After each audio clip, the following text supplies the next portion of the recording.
Broadcasting alive from the Green Room Studios in Nashville, Tennessee, it's the At Home Show with Josh Carey and David Bates, celebrating 25 years of home and garden wisdom. Without further ado, your hosts, Josh Carey and David Bates. Hey, and welcome in, everybody. Yes, let me finish sharing here the tweet. We're going live. Going out to YouTube, man. We're everywhere. That's what we do this time every Saturday morning. Every Saturday morning for parts of 2 centuries, 2 millennia, and count them, 4 decades, David. It is difficult to believe. It is. I'm pretty sure that neither of us would have predicted that back in the day in 98. But here we are nonetheless, and we're glad to have all of you here on the At Home Show with us, live from the Green Room. And without further ado, we will get to the weather. Have you noticed? There's been plenty of it. I will have to say the forecast ahead looks promising to give us a chance to dry out a little bit. And normally in July, you're not worried about that. You're not worried about that. It's usually very much on the dry side. It has not been. Matter of fact, folks up in, unfortunately, up in Mayfield, Kentucky, and Wingo, Kentucky, all those areas in western Kentucky that got like a foot of rain within about an 8-hour time span. Terrible flooding. Hearts go out to them. They've and and we just missed that by a fraction. I mean, just a little. That much. That's the nature of the way our atmospheric conditions are this day and time. They've become supercharged, and so kind of like us on the At Home Show. Yeah, well, it just is. It's a note to all to stay prepared the very best you can. So here we go on Saturday. Today is going to be really nice. Gorgeous. 82 degrees and partly cloudy conditions. Yeah, baby. Really can't improve on that much for the middle of July. Actually, I guess we're moving into the latter part at this point. On Sunday, a little bit warmer. Sunny conditions, 85. A little warmer still on Monday, 89. Still sunny conditions, perhaps a few clouds on Tuesday, Wednesday, Thursday, the rest of the week. But it's going to be lower 90s, 92 Tuesday, 92 Wednesday, 93 Thursday, 94 on Friday and Saturday. There's no mention of rain until we get to the very end of the month. That's 10 days out.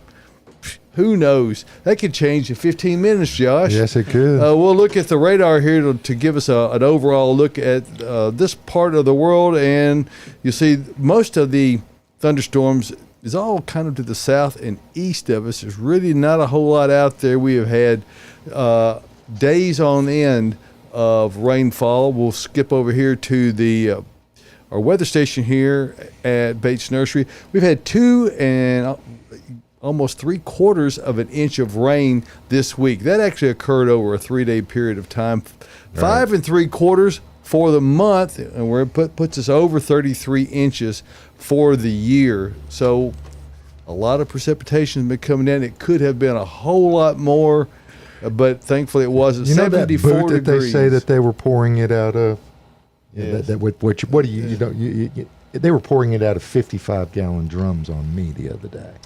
Well, there's a lot of places. My brother out in Brentwood, he's gotten more than almost 3 times as much. He's got more than 7 inches of rain over the same time period. I was in the 37027 when that happened, but I mean, it was unbelievable how hard it was coming down. So the operative word is stay weather aware, and we're all dealing with the conditions the best we can. We do have some construction going on here. That is, we're redoing our parking in our front lot. And for those of you who have been longtime shoppers at Bates Nursery, the most unifying complaint that we have received over the years is that front parking lot, what a terrible hill it is.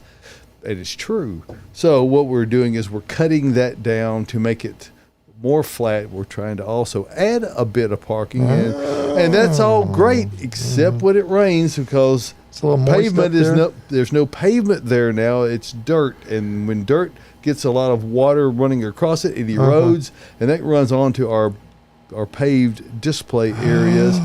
So thanks to Ryan and Owen yesterday, they stayed late and cleaned on the lot. We're very appreciative of that. Worked out really nice. So when you come out today, you're going to find much cleaner floor conditions. We apologize about that, but we haven't found out a way to control the weather. We can't even seemingly effectively slow down the flow of muddy stuff running across the lot. So, but I think the pain is going to be worth it in the long haul. We've got plans to hopefully make it a much better parking. Cool. So time will tell on that. And of course, we got the whole crew here today. All the at-homies are in their places. Apart from you, Josh, places. apart from you, Josh Carey, and myself, David Tyler Bates. Blankenship is right here on board. He's got the wrong camera on him. So I now- do. There he goes. There he is. Deep in work mode right now. Well, as typically happens, things begin to cascade about 10 minutes before going on the air, and today was no exception. We had some internet connectivity. So if our streaming doesn't seem quite as good today, we had to switch to an alternate connection point. It's not quite as fast as the other one we normally use, but it apparently has become affected by some of these lightning strikes that we know have created some issues elsewhere. So that's what's going on if we don't appear to be quite as sharp as normal.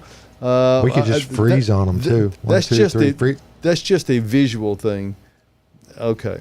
Good job, Josh. Now, as that voice is Caroline Gant, along with Austin Lowen, and welcome in, guys. We're glad to have you in here as always.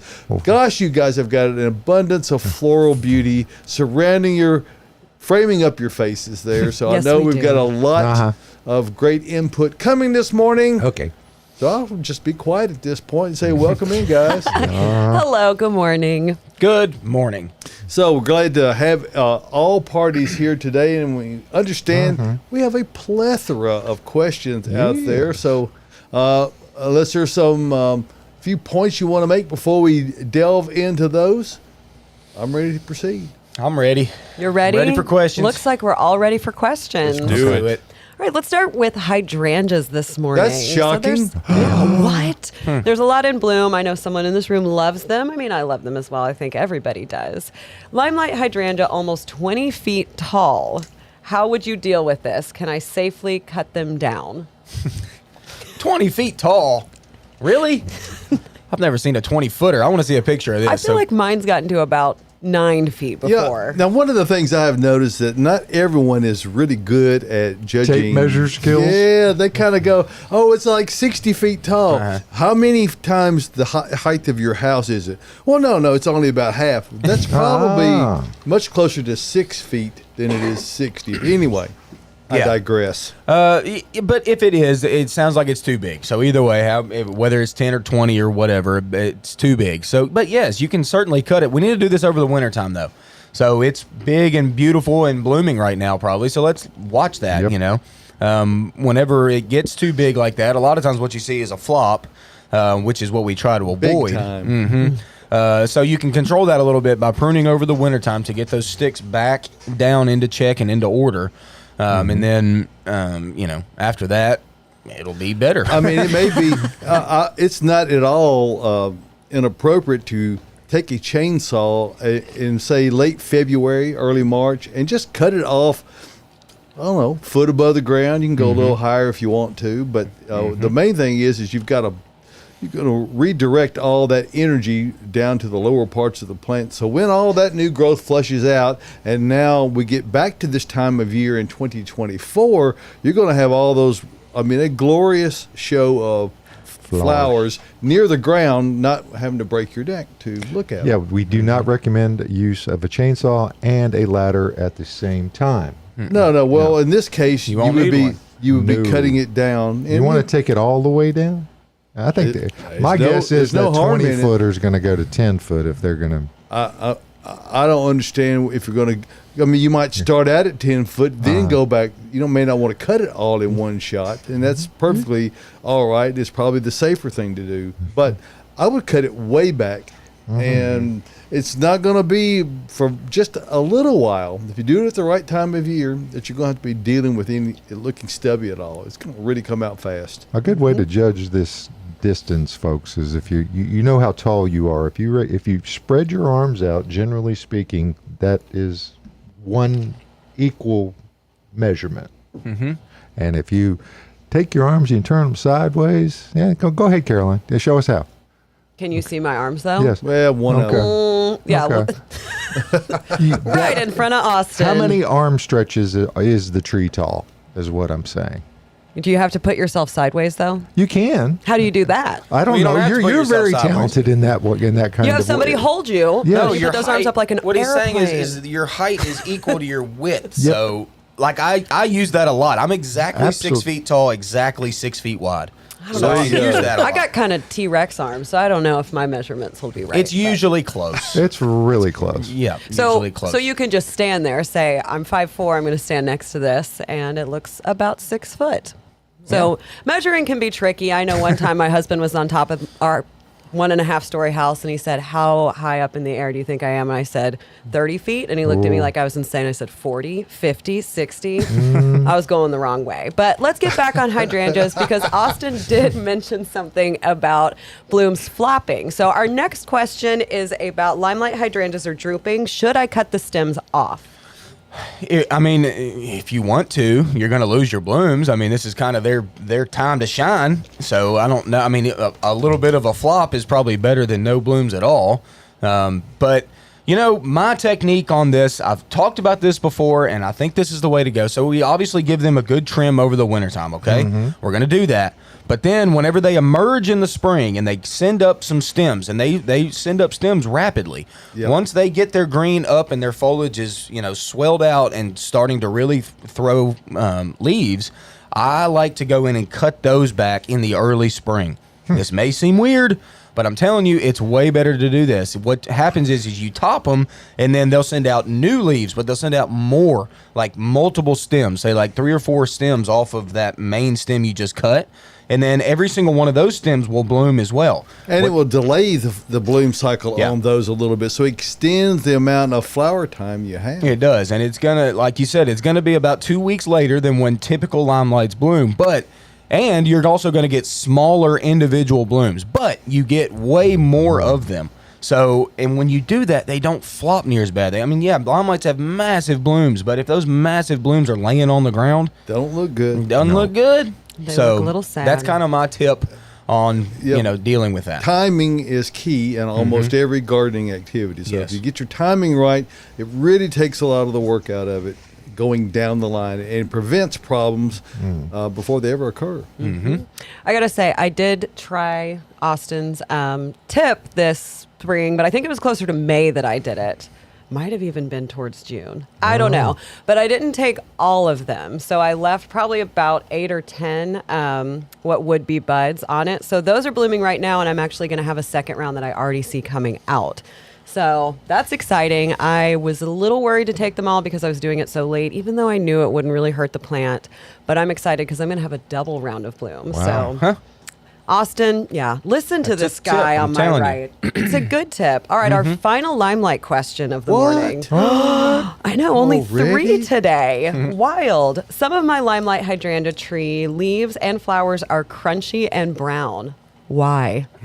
Crunchy brown. Crunchy brown. That's Doesn't not what we sound want. good. No. Nope, that's not what we want. But you said some of your leaves, so I don't know how new this plant is. If a new hydrangea is going like brown and crunchy, it's 100% certainly water, and it's typically not enough if you've got brown crunchy leaves. If it's not new and it's old or something and it's doing that, then something else is going on. It could be water too, but the other extreme. Yeah, exactly. It could be. And it also could be insect related. Flea beetles really like hydrangeas. Also, Japanese beetles are out. It's that time of year, and they certainly like hydrangeas. So that could maybe be what's going on. Send over some pictures. Let me look. I'll give you a phone call. You know, one of the difficult things when we're encountering issues like this with customers who have got, and you hear us go, well, it could be too little water. Well, it could be too much water. And it sounds like, well, they have no idea what they're talking about. We do know what we're talking about. We don't know about the specifics of your particular application. That's what makes it tough 'Cause for they're us not- to be able to say yeah. definitively it's this or it's that. Actually, in many cases, it could be 3 or 4 different things. It's hard to nail it down. Are you particularly- saying customers don't give you all the information? I of think what that you they don't need? understand all the information that's The available. fact that it got hit by a lawnmower doesn't have anything to do with it. all things are possible, and we have seen tree them limb all, fell. but it's hard to cover them all on any one Customer. particular thing. Well, we got a very descriptive question up next, Oh, which I'm all right. enjoying all of the aspects of it. So I am looking for an evergreen tree to replace dead cryptomerias, possibly a pine that is not as tall as a white pine, but shorter and wider if possible, and hardy in dry soil. Wow. So that was very descriptive. Okay. I saw one out there on the lot that caught my eye. Did you? I don't know if it fit the thing, but don't know that I've seen them in here. It was the Japanese yellow pine that's right out here on the right. Oh, the one that's about 5 foot tall, right beside the green room. Yeah, there's two of them I think out that's there. that variegated ghost. ones, There- yes. Oh, The that ghost. golden Gorge. Golden Ghost got a Japanese good red name. pine. Yeah. Probably going to get too big for what they're No, on. that one doesn't really get all that big. Wow. That one can be here. It's been mixed Be nice, Austin. mixed Come on. reports on that one. Okay. Yeah, that one's not all as hardy. I'm trying to figure out. I think it's on those. It probably is extreme heat is more problematic for those than anything else.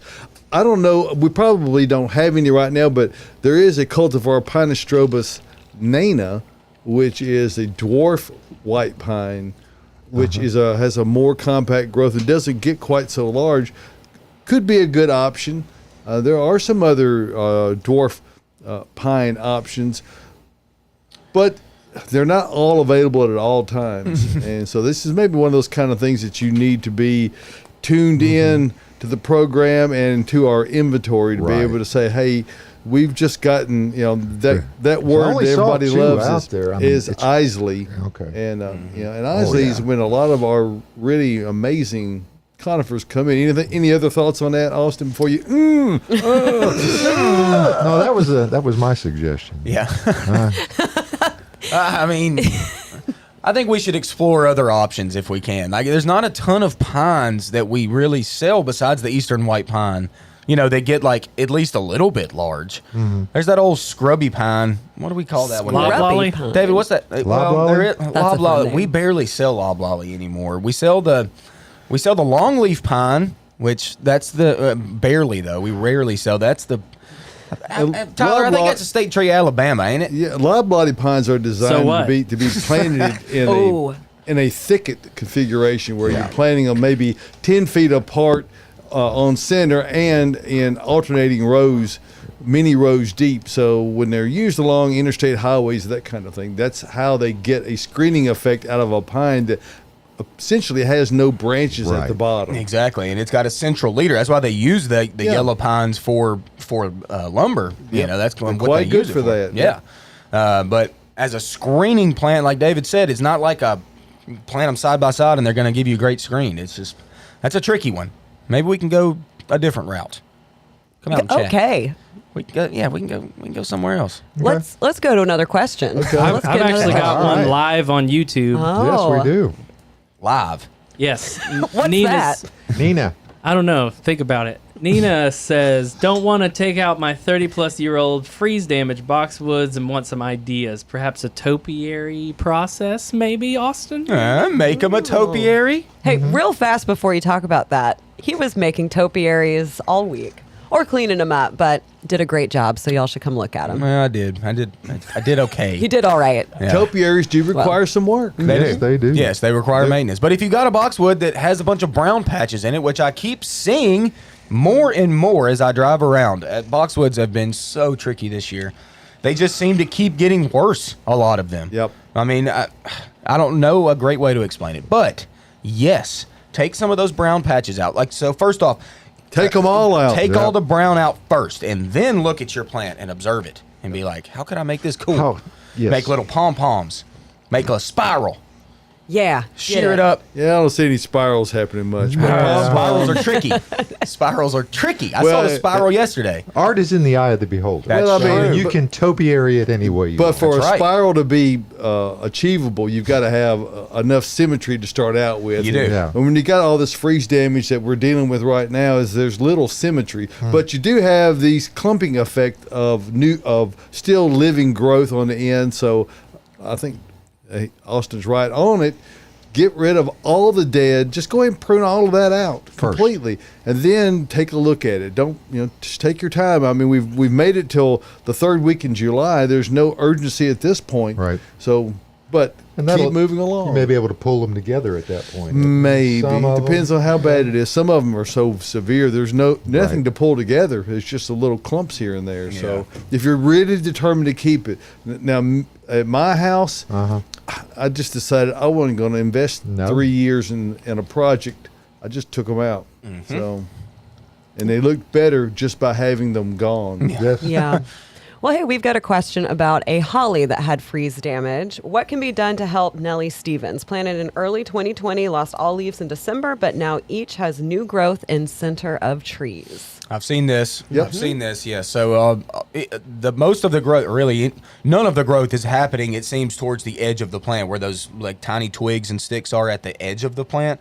I've noticed that it's not coming back from there. So if you want to keep it, and it is alive, all of them are alive. But it's going to take some time. It's going to take a couple seasons probably to get back where you were. But you need to go ahead and prune off those dead sticks on the outermost part of the plant. Just take those sticks and cut them back tight to the foliage that's coming back from that main stem. This is going to allow for light and airflow and all that good stuff that we want on the leaves that are there, and then those leaves will soon form and start to fill out for you. Hollies are actually pretty quick to grow, so once they start moving, it'll be back before you know it. Yeah, But and the leaving those dead sticks on there does offer some shade, which really you don't want. You really want the sun to get them coming on out. And this is a job where you're going to use either your hand pruners or your loppers, which are the long handled type of pruners. This is not a job for shears. That dead wood will not shear well. So get in there and prune that hard stuff off with either sharp Felco type hand pruners or with loppers, so that you can make those cuts in there close to that new foliage that's coming out, and they will start the process rather nicely on coming back. Don't forget to fertilize also. We're kind of coming up against the end of that one, so fertilize them good with maybe a Spoma Holly Tone, and that'll give them a good fertilizer boost as well as acidify the soil. Hey, speaking of fertilizing things, we have a question about, should I fertilize my azaleas and shrubs in July and August?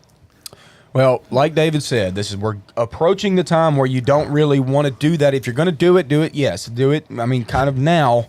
Go ahead and get that out of the way. What we don't want to do is force a ton of growth like late in the season, and then we see some sort of, you might see some dieback if we get like a frost somewhat early. Or the event like we had last year. And that was largely due to plants not being hardened off fully. Now, that's not attributable completely to late fertilizing, but certainly that exacerbates the situation. You don't want to make it worse by pushing growth all the way to the very end of the season. Is that one of your cousins? Yeah, exacerbates. Oh, okay. There it is. Such an Wow. extended family. Yeah. Lots going on there. Top, we've talked about them in the past. Yep. I Moving bet you along. have. Moving on to a poinsettia question. Poinsettias. What? Everybody's favorite. The poinsettia you gave me as a rewards member, thank you, a couple years ago has beat death. Repotted and placed in my flower bed this year. It's doing great. Now, how do I prepare it for its Christmas 2023 performance? Get out there and That's talk to it. Say, come on now, you know it's coming. You got to give it a pep talk. You got to talk it along. But it really doesn't take that much work to get it ready for the holiday season. So once the weather starts cooling off, when you start bringing all your tropical plants inside, all your house plants inside, that poinsettia is going to need to come inside because it likes to stay warm. Obviously, you know that if you've kept it alive for the last 3 or so years.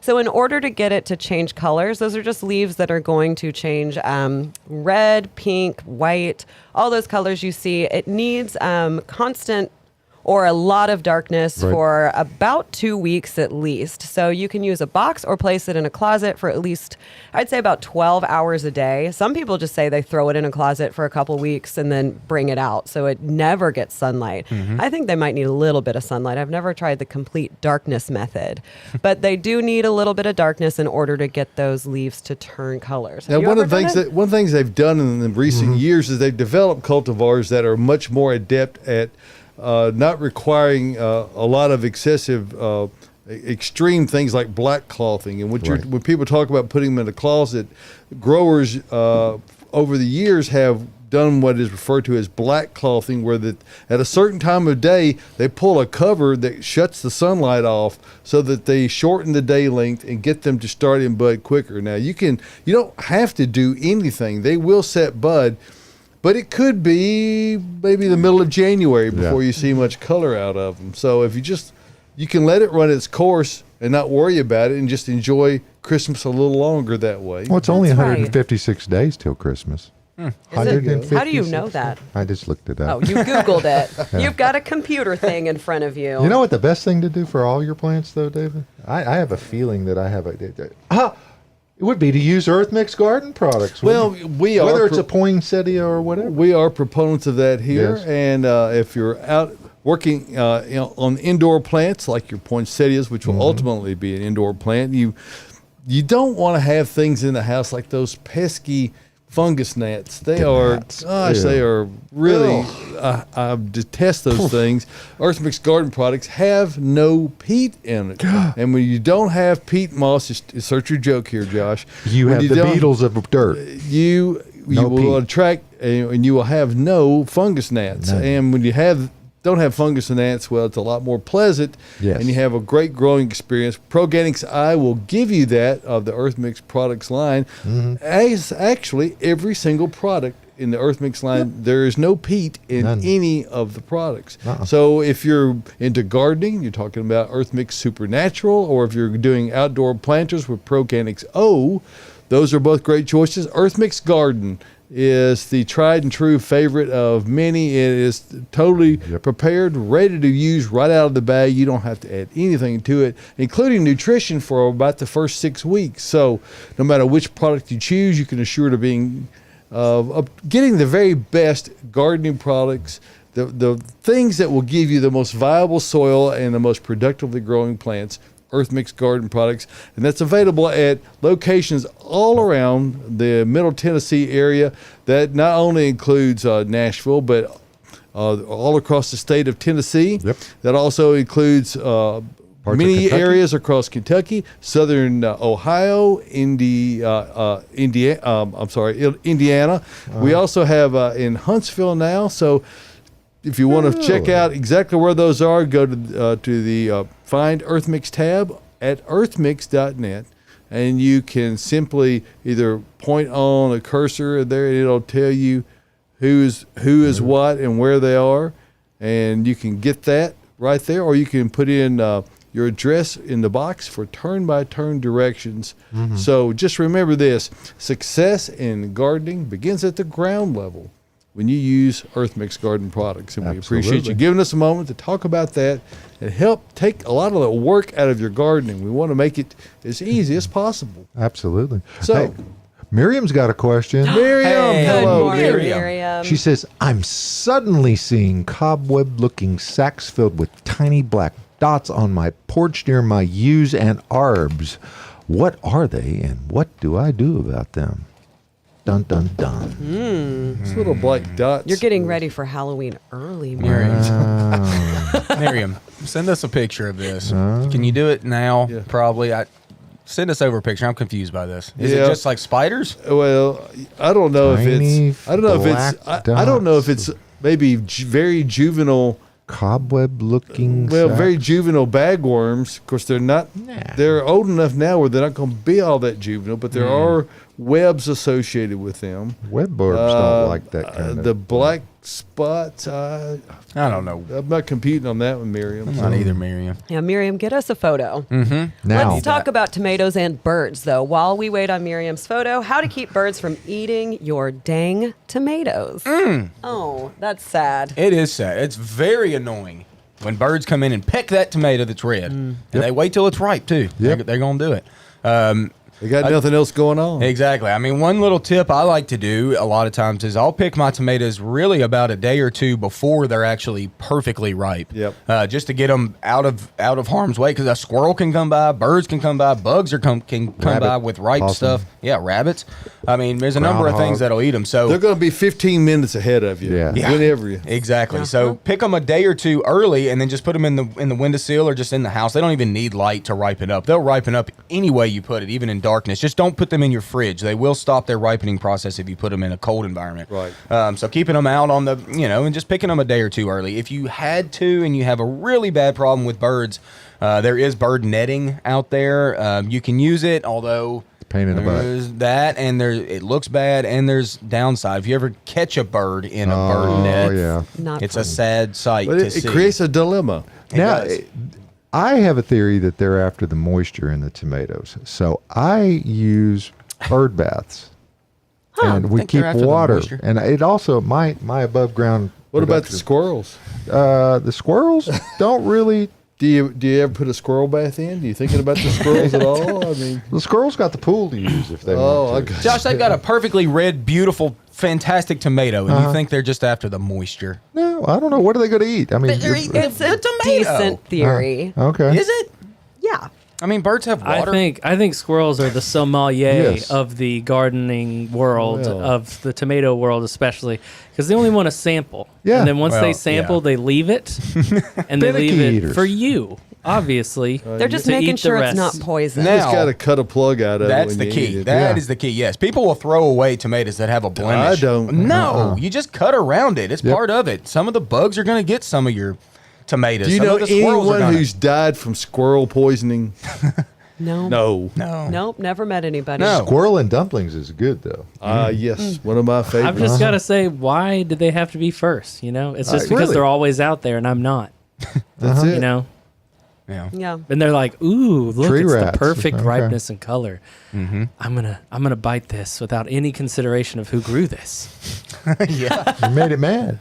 Yeah. Yeah. All right. They're just He trying to hears get us you. talking about 'em, Let's so- keep talking about tomatoes for a moment. So we have a viewer that is about to move in a week, and they're wondering if they can transplant their tomatoes and zinnias. I don't think those zinnias are going to transplant well.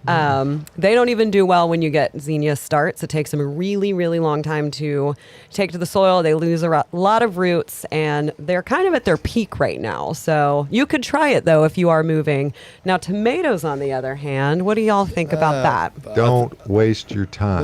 Yeah. Probably not. I mean- it can be done. Yeah. This is where that making a case for container grown plants Yes. is very, very transportable. And had you known you were moving, you could have simply planted them in containers and then just move the containers. But If that they're not in the being the ground. case, this is not a good time of year. I mean, the worst thing that'll happen if you do it and are unsuccessful is that they'll die. It may Yes. be that where you're moving from in some way benefits by your leaving them. So you might try taking Hey. a few and then leaving a few. Whoever bought the house might have.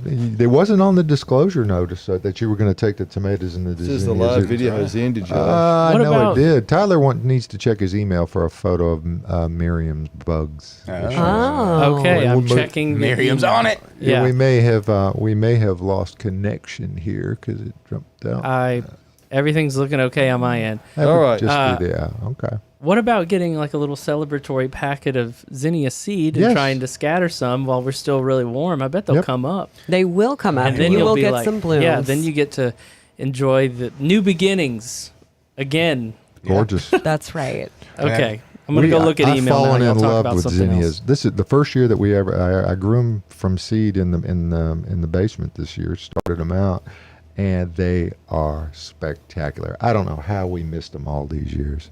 Well, I mean, there are a lot of different things out there in this world to try. So yes. those are just one of them. So Between I the love bumblebee them. bees and the Next. hummingbirds, man. let's they move love on to the next question. We Let's got do a it. bunch out there. it. All right, Okay. tips for keeping newly planted green giant arborvitaes alive. Soaker hose? Question mark. Yeah, no matter how you do it, water is crucial. Arborvitaes in the summer around here, as y'all know from last year's drought that we had, and the amount of arborvitaes that was lost was incredible. So a newly planted arborvitae in the dead of the summer is all about water. All about water. If it dies for any reason, It's only one reason, and it's water, and it's not enough. So this first year, got to keep it wet. I mean, like literally on the wet side, not dry at all. But it can certainly be done. This has been a more forgiving year than last year, has. to be sure. We've as had a good. lot of rains. We've had very few, almost no extended dry periods. About the time it has gotten really dry, we've gotten these really drenching rains again. So everyone, with respect to arborvitaes, are catching a break this year, but it's very unlikely, as Austin said, that you're underwatering them. Yeah. By the way, ours have gotten big. We planted something. When did we plant those, David? 4 years ago? Those green giants in the back? Wow. Yes, they are monsters. They are And monsters. They jumped. I want to say that some of them have jumped 4 feet in the last year. Yeah. Wow. They're crazy. Yeah, they really are growing machines. And Mm-hmm. once they become established, it's what makes Green Giant one of the great choices and so clearly superior than a Leland cypress. Yes. Do not choose that plant. It is an inferior plant in every measure. That's just my opinion. And there goes the camera. Oh, Well, It's do we okay. have a photo? Yes, we do. Okay. Oh my goodness! It's happening. Oh, Wow. Webworms. You think? it does look like spooky Halloween decorations. I'm just going to go ahead and say it. I know I mentioned it already. Miriam, are any of those things moving? Moving. Oh, Yeah, you know they are.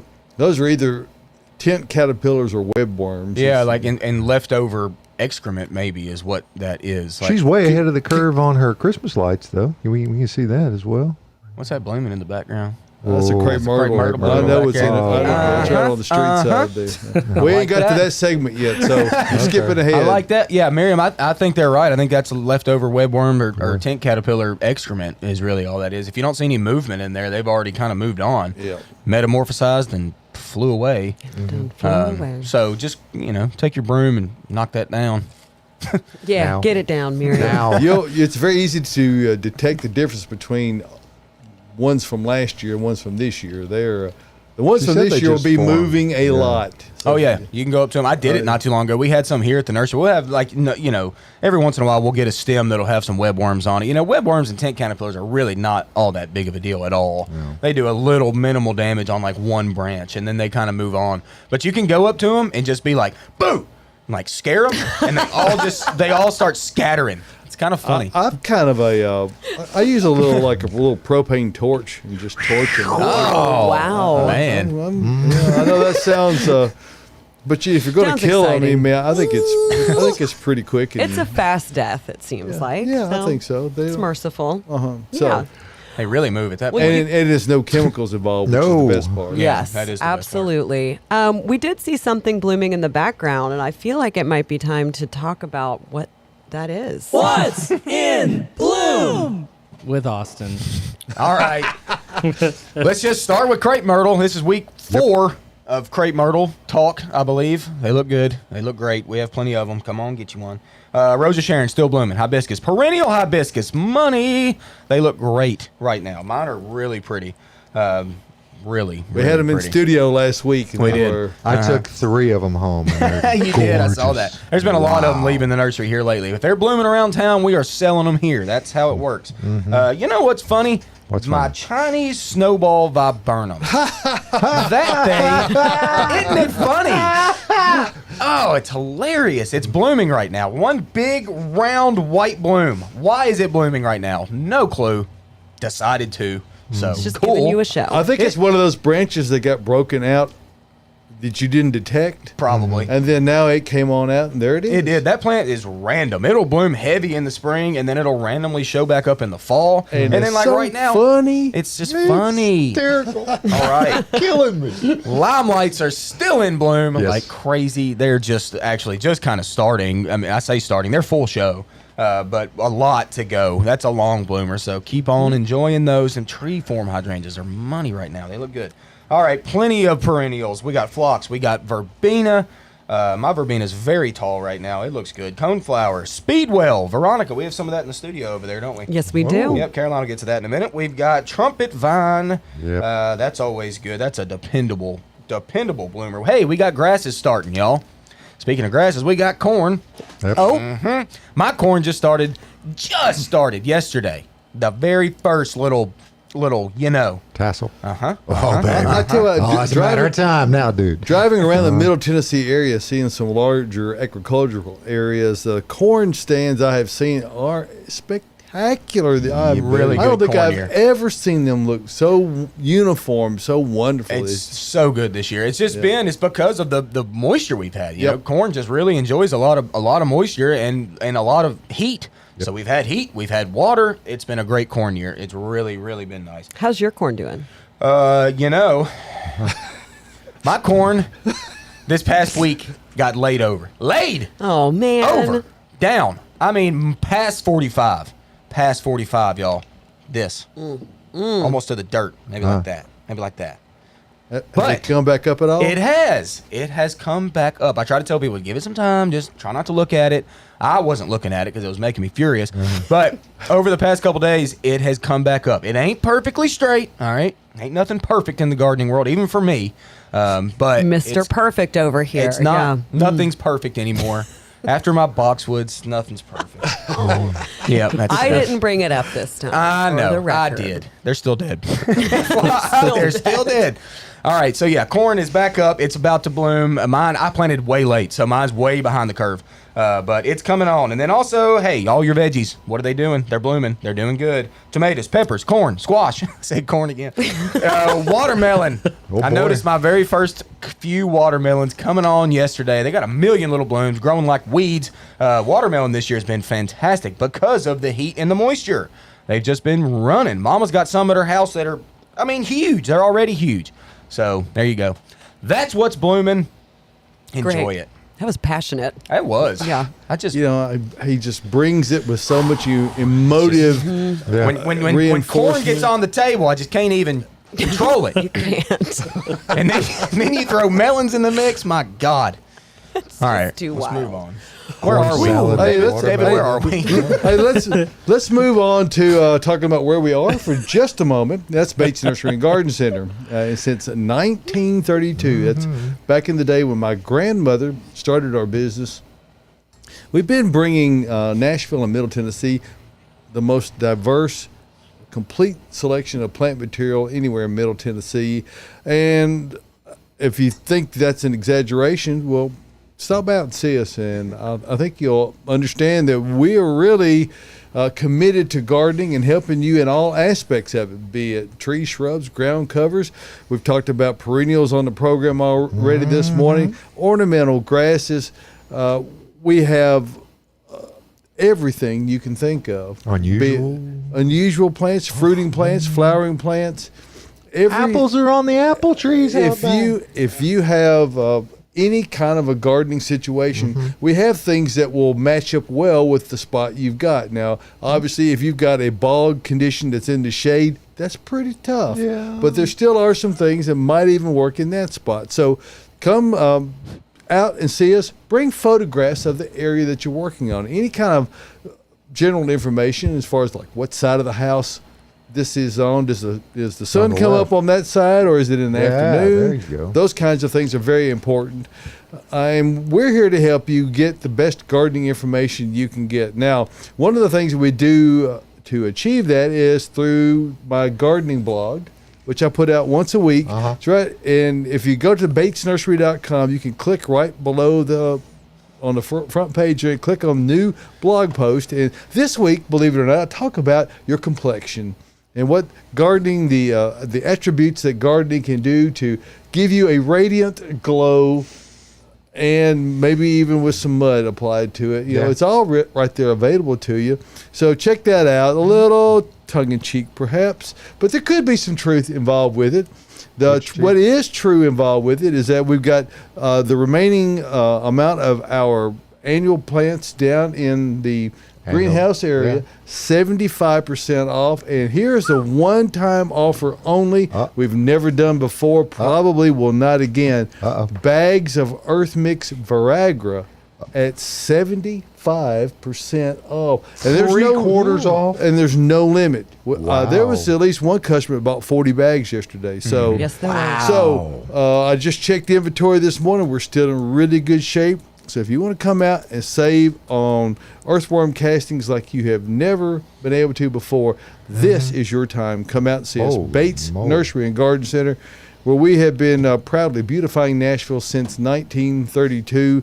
And we are, as I mentioned also, we're in the process of continuing to renovate our facilities. We're improving our parking. It does come with a couple little bumps in the road, and so we're having to continually clean as we're redoing an area. So hopefully this next week gets us to another level where we can get out of some of the mud and be able to really show you guys what it's like to come out and garden at Bates Nursery and Garden Center. So again, beautifying Nashville since 1932, Bates Nursery and Garden Center, and really appreciate giving us a moment to discuss that and continue to listen about what we've got going on here. Lots going on. In the While green we're room. on the topic of earth mix, you were talking about the earthworm castings that are on sale. A lot of people don't think about that for their houseplants, but it is a great top dressing or to mix a little bit into some soil if you're doing a repot. So if you're primarily into houseplants, this is also going to be really beneficial for you. I know I'm buying a lot of bags. So. Well, you can even mix it with water and make a tea out of it and fertilize with that. So, there's a lot of great uses for that. And You have to take it out of the bag. You don't dunk the whole big blue bag in. I guess theoretically you could, but I would not recommend that. Hey, I got a Smyrna boy calling Austin out. Uh-oh. Oh, Uh-oh. It's happening. You said okay. Said Risha, she watches a lot, man. She says her husband Ed is so upset with Austin that he never mentions butterfly bushes. oh, that's not true. You know what? I'm sorry. That's a good point. The butterfly bush is great. Buddleia, it's great. There's new varieties all the Okay. time. There's a new one out. Uh-oh. And if you ain't grown it, you ought to. And you know what? What? Since he's so upset with me, if he wants to come out, I will buy him a brand new variety of butterfly bush that is my favorite. It's called Pugster Blue. Pugster. It's tight. It's got a very dense form, and it's got huge blue blooms. And when I say blue, I mean blue. I usually mean purple when I say blue because the plant world, we don't get blue very much. But these are blue, and they look great. And the biggest negative attribute to Buddleia over the years of butterfly bush is that they get so big, so huge, and at times they're great, but they still get much too large. So this Pugster Blue you're talking about is a wonderful addition to people who are particularly don't have a lot of space to devote to a flowering plant like that. You do have to have sunshine, however. Oh, yeah. It's not a shade plant at all. Not at all. But that's been a cool one. I've talked to the growers, too, and the growers are like, yeah, this is a good one. So it's a proven winners. They've trialed and tested this plant for a long time now, and it seems to be nice. So like I said, come out. I will get you one because I'm sorry that I forget the butterfly bush. Well, there you you'll go. never forget it again. No, I won't because now I'm out $35. Yeah, you are, but All right. it's well worth it. Let's talk about crepe They got myrtle. plenty of money too, by the way, Austin. So Will ants hurt a crepe? So many ants right now, they're invading one of our natchez. Actually, uncles are right. much worse about it than ants are. Oh. There it is. Yeah, they are. Okay, so there's a reason why you have ants. Okay, you know why that is? Yeah. Because you have aphids. Aphids are up in that plant. You don't even see them, but they're in there. So natchez can get big, and I'm assuming yours is probably pretty big if you're not seeing these aphids. What ants literally do is farm aphids. This is amazing to me. They will protect little aphids because aphids are like the little tiny M&Ms of the insect world. You can just eat them. Just pluck them. They're just tasty. Every other little bug loves them. So the ants will protect those aphids, and they'll try to keep away all the other insects so they can keep their aphids because the aphids excrete honeydew, which is their poop, and the ants eat that. Yeah, and they like it. it's not just aphids that they farm. They'll farm scale and mealybugs and all manner of things. Yeah, they will. Renee, my dear bride, did a webinar this week about orchids, and she had to dump what she had, I don't know if it was a year or 2 years ago, because we were getting ants in the house because she couldn't keep the mealybugs and scale off of her orchids. and they were sticking them under the table. I mean, they were literally taking them off and storing them underneath. So. Yeah, it's crazy. Ants So- are they're so cool. They're Historic zone, amazing. ants. But the ants are not doing anything to your plant, so that's a No. good sign. It's not the ants that are the problem; it's the aphids. But if the aphids aren't just horrible, it's not that big of a deal. I mean, if you do a spray, you're going to spray the aphids and probably kill the ants as well if you want to go that route. So up to you. But that's the reason you've got the ants. Lady That's beetles, they come, they'll just go up there and munch them Yeah. up out of the way. Oh yeah, and- they They took love them them. off my knockout roses. I had aphids on my knockouts, and then some lady beetles came along. Hey, we've got one more question about Okay. crepe myrtle, and I'm interested to see what you guys have to say about this because it sounds very strange. Crepe myrtle has red bark with white spots on it. What is it? What should we do about it? Red bark. Coral bark? white spots on it. Well, I'm gonna say it's a Natchez crepe myrtle. Yeah. What she's seeing is the cinnamon bark. She's Yeah. calling it red, and the white spots on there are perhaps lichen or something that's growing. That's just Ooh. my shot in the dark guess. Austin, what say you? That's it's as good as I've got. You gave me an idea because I didn't have anything off the rip. I mean, red bark is weird. I want to see a picture of this. Yeah, once we probably again. need a photo We of do. that. But Natchez crepe myrtle are known for their beautiful exfoliating bark, and you have that cinnamon-looking bark underneath, which some could call it red. Red.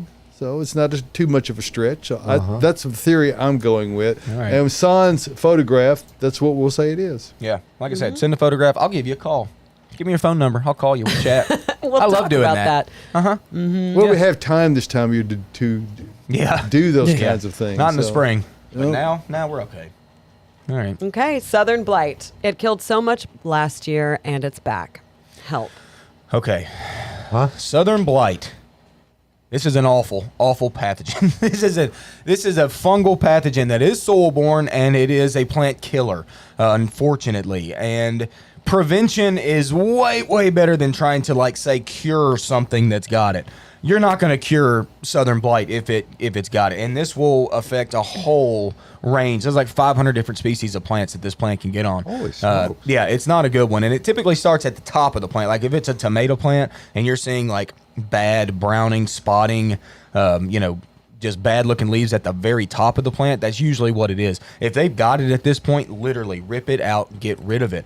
The way that you're going to have to deal with this, if you've got it, is obviously been in your soil for the past couple years. It is soil-borne, so you've got to dig down.